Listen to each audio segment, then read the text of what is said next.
अस्सलाम वालेकुम दोस्तों, welcome to my YouTube channel. उम्मीद करती हूँ कि आप सब खैरियत से होंगे।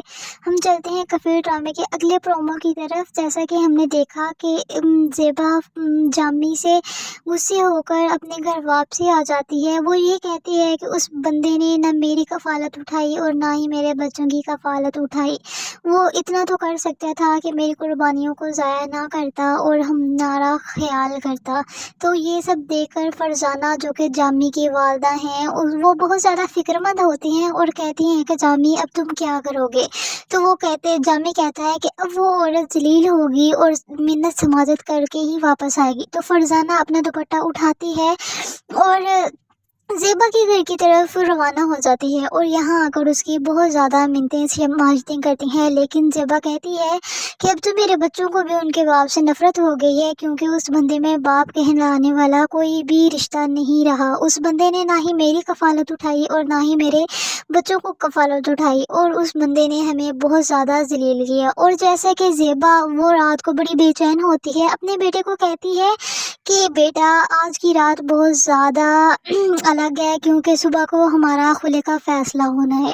और फरजाना जब खुले का सुनती है तो उसकी आंखें फाड़ के फाड़ रह जाती हैं। तो उसके बाद ज़ेबा जब सुबह को अपने बेटे के साथ वकील के पास पहुंचती है, तो वहां जाकर वो खुले की अपील करती है। तो वकील कहती है कि हमें ये बताएं कि आपने खुला क्यों लेना है। तो वो कहती है कि मेरा शोहर कफ़ालत नहीं उठाता, ना ही मेरी और ना ही मेरे बच्चों की, और ना ही कोई काम करता है जिससे मैं कह सकूं कि वो एक बाप कहलाने के काबिल है।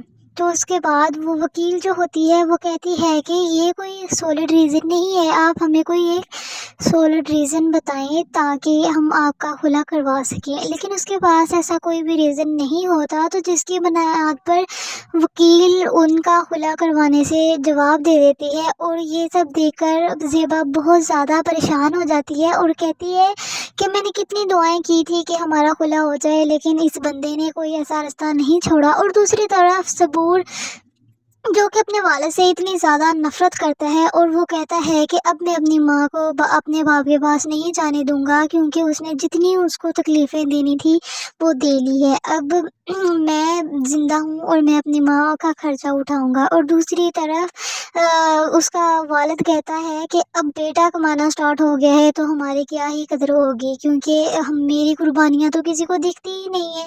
अब बेटा कमाने लग गया है तो बेटे की कमाई पर ऐश कर रही होगी मेहरानी, और अपने बाप को ऐसे भूल गई है जैसे कि बाप होता ही नहीं है। और दूसरी तरफ ज़ेबा और ज़ेबा के बच्चों को जामी से बहुत ज़्यादा गिले शिकवे होते हैं, क्योंकि जामी एक ऐसा बंदा होता है, ना कारोबार कर